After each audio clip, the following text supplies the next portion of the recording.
Hello, अस्सलाम वालेकुम students. आज हम फिजिक्स पढ़ने लगे हैं। उसका आज हमारे नेक्स्ट उसका लेक्चर है। तो देखते हैं, हम पीछे पढ़ रहे थे काइनेमेटिक्स चैप्टर के मुतालिक। ठीक है, तो आज हम शुरू करेंगे उसको स्पीड से। ठीक है, व्हाट इज़ अ स्पीड। पीछे हमने पढ़ा था डिस्टेंस और डिस्प्लेसमेंट में फ़र्क, इसलिए आज हम स्पीड और वेलोसिटी में फ़र्क पढ़ने लगे हैं।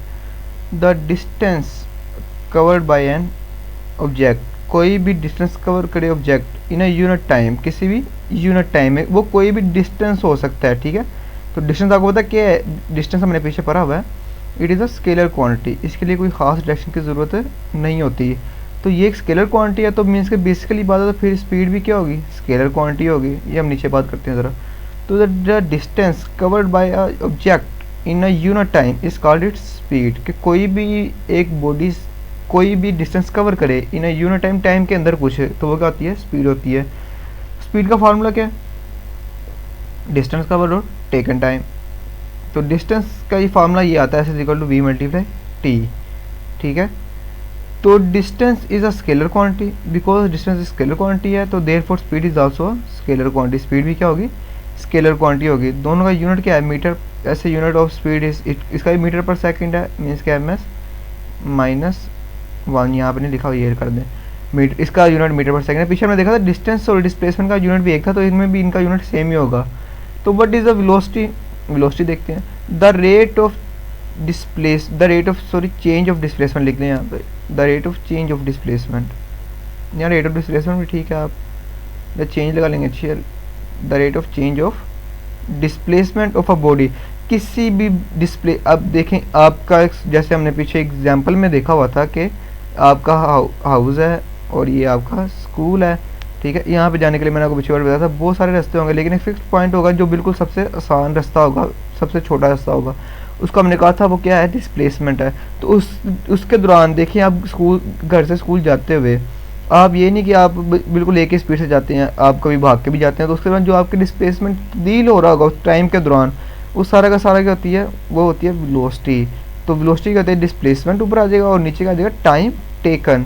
तो डिस्प्लेसमेंट को हम डी से शो करते हैं, तो D V is equal to D और टी। ठीक है, ये वेलोसिटी का फार्मूला है, ये वाला, ये फार्मूला किसका है, वेलोसिटी का। अच्छा, velocity is a vector quantity, because क्योंकि डिस्प्लेसमेंट का, ये देखें यहाँ पे ज़रा, जो ये डिस्प्लेसमेंट ये क्या है, वेक्टर क्वांटिटी है, क्योंकि इसके लिए डायरेक्शन की ज़रूरत होती है। तो ये एक वेक्टर क्वांटिटी है, तो वेलोसिटी भी क्या है, एक वेक्टर क्वांटिटी है। तो ऐसे यूनिट इसका भी क्या है, मीटर पर सेकंड। दोनों का यूनिट देखें सेम ही है। ठीक है, बस इसमें एक ये स्केलर क्वांटिटी है स्पीड, और वेलोसिटी एक वेक्टर क्वांटिटी है। स्पीड कोई भी डिस्टेंस हो सकता है जो बॉडी कवर करे टाइम में, लेकिन वेलोसिटी क्या है, ये डिस्प्लेसमेंट है जो बॉडी कवर करे इन अ यूनिट टाइम। डिस्प्लेसमेंट क्या होता है, shortest distance between two points, दो पॉइंट्स शॉर्ट से शॉर्टेस्ट डिस्टेंस। तो ये दोनों का फ़र्क था। ठीक है, ये वेलोसिटी की बात कर ली हमने। वेलोसिटी को याद रखिएगा, इसका आगे हमारा बहुत यूज़ होगा। नेक्स्ट चलते हैं, what is a uniform velocity. A body has an uniform velocity if it covers equal displacement in equal intervals of times, however short the intervals में बी। इस यूनिफॉर्म का मतलब क्या होता है, पहले ये समझ लें यूनिफॉर्म का क्या मतलब होता है। यूनिफॉर्म का मतलब होता है, जैसे आप लोग हर स्कूल में यूनिफॉर्म पहन के आते हैं, तो यूनिफॉर्म असल में उसका मतलब क्या होता है, सेम। तो मीन्स के जो चीज़ तब्दील ना हो रही हो, वेलोसिटी जो वेलोसिटी तब्दील नहीं हो रही होगी, उसको हम कहते हैं यूनिफॉर्म वेलोसिटी। तो मैं कह रहा हूँ कि आप body has uniform velocity if its cover equal displacement, के वो जो डिस्प्लेसमेंट इक्वल कवर कर रही हो। ठीक है, in equal intervals of time, means के ये देखें, मैं आपको एक टेबल में बना के दिखा देता हूँ कि टाइम 5 सेकंड है, 5 सेकंड में उसने कितना डिस्प्लेसमेंट कवर किया, 10 मीटर। अगले 5 सेकंड में वो कितना कवर करे, 10 मीटर। उससे अगले 5 सेकंड में कितना कवर करे, वो 10 मीटर। तो ये सारा देखें, वो एक इक्वल टाइम है और इक्वल इंटरवल्स हैं, इक्वल इंटरवल्स और इक्वल डिस्प्लेसमेंट कवर कर रही है बॉडी। ठीक है, तो इसको हम कहते हैं कि वो बॉडी किस में होगी, यूनिफॉर्म वेलोसिटी के अंदर होगी। ठीक है, तो a body has an uniform velocity if its cover equal displacement, तो इक्वल डिस्प्लेसमेंट कवर करें in equal intervals of times. और वो टाइम जितना मर्जी शॉर्ट हो सकता है, उससे कोई फ़र्क नहीं पड़ता, वो इंटरवल जितने मर्जी हो सकते हैं। मीन्स के 5 सेकंड था, 5 के बाद हमें पता है कि वो खाली 5 नहीं रहेगा, 5 के बाद वो 10 हो जाएगा। ठीक है, 5 5 ऐड होते जाएंगे ना, फिर 5 में वो 15 हो जाएगा, फिर वो 20 हो जाएगा, लेकिन वो लेकिन देखिए फ़र्क इनका 5-5 का ही आएगा। 5-5 सेकंड के बाद वो 10-10 मीटर की बॉडी सफ़र तय कर रही है, ठीक है। तो ये इसको हम कहते हैं यूनिफॉर्म वेलोसिटी कहते हैं, ठीक है। नेक्स्ट चलते हैं, what is acceleration. Acceleration is defined as the rate of change of velocity, कि जिसकी वेलोसिटी में अगर चेंजिंग आ जाए, किसी चीज़ की वेलोसिटी में चेंजिंग आ जाए तो वो क्या बन जाती है, एक्सेलरेशन बन जाती है। मींस के देखें आप, ये change in velocity formula over time, तो वो क्या होती है, एक्सेलरेशन होता है। चेंज इन वेलोसिटी क्या होगी, डेफिनेटली बात है कोई बॉडी यहाँ से मूव करके यहाँ पे गई है, ठीक है। तो जब वो यहाँ पे ये उसकी वेलोसिटी क्या होगी, इनिशियल वेलोसिटी, और यहाँ पे वो रुकी है वो उसकी क्या होगी, फाइनल। तो हम अगर इन दोनों का हमने फ़र्क निकालना है तो वो क्या करेंगे, वी एफ माइनस, ये दोनों का माइनस कर देंगे, बड़ी में से अगली में से पिछली माइनस करके। तो यहाँ पे हमने ये किया, वी एफ माइनस वी आई, और नीचे टी था तो टी वैसे ही आ गया। तो ये इसमें द टेकिंग एक्सेलरेशन ए है, और इनिशियल वेलोसिटी वी आई है, और फाइनल वेलोसिटी वी एफ है, और टाइम क्या है, टेकर इंटरवल है। ऐसा यूनिट इसका क्या होगा, मीटर पर सेकंड स्क्वायर। ज़रा इसका एक चीज़ को गौर करें, इधर देखें, वेलोसिटी में मैंने आपको पढ़ाया नहीं, यूनिट निकाला। वेलोसिटी का फार्मूला क्या था, v is equal to D over T. ये पीछे हम कर लेते हैं, वेलोसिटी में ही कर लेते हैं, ज़्यादा अच्छी बात है। ये वेलोसिटी का फार्मूला ये था, इसका हमने यूनिट निकालना। अब ये देखें ज़रा, डिस्टेंस का यूनिट क्या होता है, डिस्टेंस एक लेंथ है, ठीक है। तो लेंथ का यूनिट हमने पढ़ा हुआ क्या होता है, शाबाश बोले, मीटर। और टाइम का यूनिट क्या होता है, सेकेंड, ठीक है। तो आपको तो जब मैथमेटिकल वैल्यू ऊपर जाती है तो उसकी पावर क्या होती है, पावर का साइन चेंज होता है। नीचे इसकी पावर, एस की पावर 1 है, ऊपर जाएगा जगह एस की पावर -1 हो जाएगी, ठीक है। तो ज़रा इसमें चलते हैं, इसका यूनिट निकालने के लिए एक्सेलरेशन का। तो ए इज इक्वल, ये क्या है, V F minus V I. V का इसमें वेलोसिटी का यूनिट क्या होगा, ये इधर देखें ज़रा, एक ए बराबर है वी ओवर टी, इस तरह है ना। ए इज इक्वल टू, वी का यूनिट क्या था पीछे, अभी हमने निकाला एम एस -1, और नीचे टाइम का यूनिट क्या आ जाएगा, सेकंड आ जाएगा, वो तो वैसे ही। और ए इज इक्वल टू, वो भी रकम दोबारा ऊपर चली जाएगी, तो एम एस -1 है, तो ऊपर जाके ये भी रकम क्या हो जाएगी, एम एस -1, ये वाली रकम जब ये ऊपर जाएगी, ठीक है। तो इसकी बार भी नेगेटिव में हो जाएगी, तो ए किसके इक्वल आ जाएगा, एम एस माइनस, और ये देखें दोनों की बेस सेम है तो पावर ऐड हो जाती है। तो -1 कितने होती हैं, -2। तो इसलिए ए का यूनिट क्या रहता है, एम एस -2, जो अब यहाँ पे है, ठीक है। तो ये एक्सेलरेशन। अब मुझे एक बात बताएं, इसकी डेफिनेशन क्या है, change of rate of change of velocity. Rate of means कि अगर वेलोसिटी चेंज होगी तो एक्सेलरेशन पैदा होगा। तो अगर मैं बात करूँ आपसे, मैं एक सवाल पूछूँ कि यूनिफॉर्म वेलोसिटी हो, अगर यूनिफॉर्म वेलोसिटी हो तब क्या एक्सेलरेशन पैदा होगा, बिल्कुल करेक्ट, कि एक्सेलरेशन तब पैदा नहीं होगा। क्यों एक्सेलरेशन क्यों नहीं पैदा होगा, क्योंकि बिकॉज इसकी डेफिनेशन क्या है कि चेंज ऑफ वेलोसिटी होनी चाहिए, जबकि यूनिफॉर्म वेलोसिटी का मतलब क्या है कि वेलोसिटी चेंज ना हो बल्कि वो सेम ही रहे वेलोसिटी। तो इसलिए एक्सेलरेशन तभी पैदा होगा जब वेलोसिटी चेंज होगी, जब वो यूनिफॉर्म होगी तब एक्सेलरेशन पैदा नहीं होगा। तो इस पॉइंट को भी आपने याद रखना है, ठीक है। और जो इसमें चीज़ें, इसका यूनिट है, और ये भी एक वेक्टर क्वांटिटी है, because velocity is a vector quantity, तो acceleration is also a vector quantity, ये भी इसमें ऐड कर लीजिएगा, ठीक है। नेक्स्ट चलते हैं, व्हाट इज यूनिफॉर्म एक्सेलरेशन। बिल्कुल जिस तरह पीछे यूनिफॉर्म बात है, सेम की बात है, ठीक है।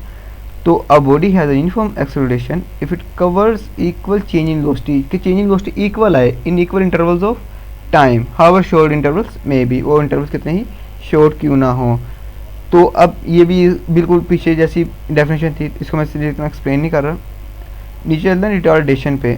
अच्छा, एक्सेलरेशन बॉडी, किसी बॉडी का नेगेटिव भी हो सकता है, जैसे आप एक कार चला रहे हो ना, तो कार, ये देखें, ये अगर आप कार चला रहे हैं, सडनली आप ब्रेक अप्लाई कर दें इसके ऊपर, तो क्या होगा, आपकी वेलोसिटी डिक्रीज होनी शुरू हो जाएगी, आपकी स्पीड डिक्रीज होनी शुरू हो जाएगी। तो मीन्स के तब क्या होगा, एक्सेलरेशन आपका बैक पर, जब आप स्पीड में जा रहे हैं तब एक्सेलरेशन आपका इस तरफ जा रहा है, जैसे आप ब्रेक अप्लाई करेंगे आपका एक्सेलरेशन बैकवर्ड हो जाएगा। तो ये देखें, ये ए इस तरफ को है और ये ए इस तरफ को है, तो ये नेगेटिव में हो जाता है, ठीक है। तो acceleration of body is negative if velocity of the body decrease. इसमें देखें आपकी स्पीड डिक्रीज हो रही होती है। The direction of the negative acceleration is opposite to the direction in which the body is moving. देखें वो कह रहे हैं कि नेगेटिव एक्सेलरेशन की डायरेक्शन अपोजिट होती है जिसमें वो बॉडी मूव कर रही होती है। देखें बॉडी इस तरफ, ब्रेक लगाई आपने, ब्रेक में गाड़ी इस तरफ ही जा रही होगी, लेकिन उसका जो एक्सेलरेशन है वो उसके बैकवर्ड ऑपोजिट डायरेक्शन में शिफ्ट हो जाएगा, ठीक है। Negative acceleration is also called deceleration, इसको डिसेलरेशन भी कहते हैं और इसको रिटार्डेशन, ये दोनों तरीके से पूछी जा सकती है डेफिनेशन। तो नेगेटिव एक्सेलरेशन को हम क्या कहते हैं, रिटार्डेशन और डिसेलरेशन, ठीक है। नेक्स्ट चलते हैं इक्वेशंस ऑफ मोशन, जो बहुत इंपॉर्टेंट है आपकी इक्वेशंस ऑफ मोशंस। इसमें हम चलते हैं फर्स्ट इक्वेशंस ऑफ मोशन की तरफ। इक्वेशन ऑफ मोशन है क्या, इनका ज़रा मकसद समझने के ये बनाई किस लिए गई हैं। ये असल में है कि अगर एक बॉडी मूव कर रही है पाथ के अंदर या किसी भी जगह मूव कर रही है बॉडी, तो हम देख सकें कि यार इसके अंदर इसने कितना डिस्टेंस कवर किया, वो कहाँ पे जाके रुकी, तो उसका फाइनल वेलोसिटी क्या होगी, वो कितना डिस्प्लेसमेंट इसके अंदर कवर कर चुकी है, ठीक। ये सारी की सारी चीज़ें इसमें जो भी आएंगी वो सारी की सारी क्या होती हैं, इक्वेशंस ऑफ मोशंस। तो फर्स्ट इक्वेशन ऑफ मोशन की तरफ चलते हैं हम। इसकी डायग्राम ये है, ठीक है। डायग्राम हर एक में यही चलेगी इसकी। हम कहते हैं कि यार एक बॉडी है, वो यहाँ से ये है वो पॉइंट, यहाँ से उसने पहले यहाँ तक ये 8 पॉइंट तक गई वो बॉडी, ठीक है। ये इसकी वेलोसिटी होगी vi, इनिशियल वेलोसिटी। फिर वो बॉडी क्या होगी, अचानक उसने अपनी वेलोसिटी, ये देखिए यहाँ से वेलोसिटी चेंज होगी, और चेंज इन वेलोसिटी क्या होता है, एक्सेलरेशन। तो इसमें क्या पैदा हो गया, एक्सेलरेशन। अच्छा ये जो चीज़ है ये vi है, ये OA, ठीक है। तो जो बिल्कुल इसके सामने वाली साइड होगी वो भी यही होगी, मीन्स के CD भी क्या होगा, ये जो चीज़ है ये भी क्या होगा, बेसिकली बात है ये भी क्या होगा, vi ही होगा, ठीक है। अब देखें जब वो बॉडी यहाँ तक चली गई है तब उसका ये क्या आ जाएगा, फाइनल वेलोसिटी आ जाएगी, ठीक है। तो ये मतलब कि अगर हमने ये क्या है, ये पूरी की पूरी ये हम कह सकते हैं ये VF है, जो BD है वो पूरी की पूरी VF है, और जो CD है वो क्या है, VI। और अगर हमने BC निकालना है तो हम क्या करेंगे, VF में से हम VI माइनस कर देंगे, तो हमारे पास क्या आ जाएगा, BC आ जाएगा, VF माइनस VI। तो मीन्स क्या, VI क्या है, CD है, और VF क्या है, पूरा का पूरा BD। इन दोनों को हम माइनस करेंगे, हमारे पास क्या आ जाएगा, CD, सॉरी BC, B और C, ये चीज़ है ना, VF माइनस VI ये चीज़, ठीक है। अच्छा पहले फिर क्वेश्चन की तरफ चलते हैं। स्पीड टाइम ग्राफ शो किया हुआ आपको, ये पूरा का पूरा आपने डायग्राम इसको इस तरह याद। और अच्छा ये OD बताना, ये OD क्या टाइम है, नीचे हमने क्या रखा हुआ है, टाइम। अगर OD टाइम है तो बिल्कुल जो इसके ऊपर ये AC है ये भी क्या होगा, इसका टाइम ही होगा, ठीक है। फर्स्ट चलते हैं slope of AB। Slope of AB क्या, ये है स्लोप ऑफ AB, जो ये इस तरह, ये देखें डायग्राम ऊपर ये इस तरह बनी है, सॉरी ये लाइन इस तरह है, और ये तो ये जो स्लोप है ये जो चीज़ है इसको हम स्लोप कहते हैं। स्लोप ऑफ AB क्या है, ये है BC ओवर AC। BC ये BC है, और यहाँ पे A है, और ये O है। तो अगर हमने किसी भी चीज़ की स्लोप निकालनी हो तो हम क्या करते हैं, उसके BC और जो उसकी ये अमूद होता है परपेंडिकुलर, और उसकी बेस होती है, दोनों को डिवाइड कर देते हैं। तो BC ओवर AC लिख दिया हमने। BC किसके बराबर है, पीछे हमने ये देखें, अभी हमने निकाला, मैंने आपको निकाल के दिखाया। BC किसके बराबर है, BD माइनस CD। तो BC की हम निकाल लगा दिया, BD माइनस CD लगा दिया, और AC नीचे लिखा हुआ है, तो AC की जगह मैं चाहूँ तो OD भी लिख सकता हूँ, दोनों एक ही चीज़ें हैं। यहाँ पे AC लिख दें आप, अगर AC भी टाइम है और OD ये भी क्या है, टाइम ही है, तो आप AC की जगह OD भी लिख सकते हैं। BD क्या है, पूरा का पूरा VF। यहाँ पे देखें, ये मैंने आपको बताया कि ये जो BD पूरा है, ये जो BD है पूरा, ये पूरा का पूरा क्या था, VF था, और जो CD है ये क्या है, VI है। तो OD क्या है, टाइम है बेसिकली। तो हमने स्लोप ऑफ AB ये एक्सेलरेशन था, स्लोप देखें यहाँ पे क्या था, ये एक्सेलरेशन, ये एक्सेलरेशन था, CD इसके मुताबिक कर रहे हैं हम ये। अब हमने BD की जगह उसकी रकम पुट कर दी, BD की जगह आ जाएगा VF, आगे माइनस आ गया, तो CD की जगह आ जाएगा VI, और ओवर OD की जगह आ जाएगा T। अच्छा T इधर क्या हो रहा है, डिवाइड इधर क्या हो जाएगा, मल्टीप्लाई, तो AT लिख दिया, और VF माइनस VI वैसे का वैसे ही आ गया। ये माइनस VI इधर आके, तो इधर आके क्या हो जाएगा, प्लस VI हो जाएगा। तो देखें ये VI यहाँ पे क्या हो जाएगा, प्लस हो जाएगा, VF equal to VI plus AT। ये फर्स्ट इक्वेशन ऑफ मोशन है, इसको हम क्या कहते हैं, फर्स्ट इक्वेशन ऑफ मोशन, अगर आपको किसी बॉडी की फाइनल इनिशियल वेलोसिटी और साथ में किसी बॉडी की अगर आपको इनिशियल वेलोसिटी, टाइम और एक्सीलरेशन पता हो तो आप उसकी फाइनल वेलोसिटी मालूम कर सकते हैं। ठीक है, तो इसको हम कहते हैं, ये होती है फर्स्ट इक्वेशन ऑफ मोशन। ये होती है equation of motion. First equation of motion होगी हमारी, इसको आप देखें, ये फर्स्ट इक्वेशन ऑफ मोशन बहुत इंपॉर्टेंट है। ठीक है, ये आपको ज़्यादातर ये लॉन्ग में आती हैं आपको। ठीक है, तो इनको आप लाजमी तैयार कीजिएगा। ये फर्स्ट इक्वेशन ऑफ मोशन होगी हमारी। ठीक है, तो इस तरह अगर हम आगे चलें, सेकंड इक्वेशन ऑफ मोशन। ठीक है, सेकंड इक्वेशन ऑफ मोशन, चलिए इसको हम बाद में देख लेते हैं। ठीक है, हम यहाँ तक ही कर लेते हैं फर्स्ट इक्वेशन ऑफ मोशन तक, क्योंकि ये आपका काम है। इनको आपने ज़ुबानी करना भी है और कोशिश करनी है कि जो इसमें अगर कुछ समझ ना लगे आप मुझसे पूछ सकते हैं, इसमें कमेंट्स वगैरह कर सकते हैं। तो इन्हें आप लाजमी एक बार लिख के याद कीजिएगा ताकि आपको ये भूलें ना। ठीक है, तो जो इसका टेस्ट आपको इसी हफ्ते में कंडक्ट हो जाएगा आपका। ठीक है, तो आप इनको रेगुलर अपना काम रेगुलर करें और जो मैंने चीज़ें इसमें से आपको कही हैं समझाई हैं उनको आप खुद याद रखें और याद करें। ठीक है, तब तक के लिए अल्लाह हाफिज़।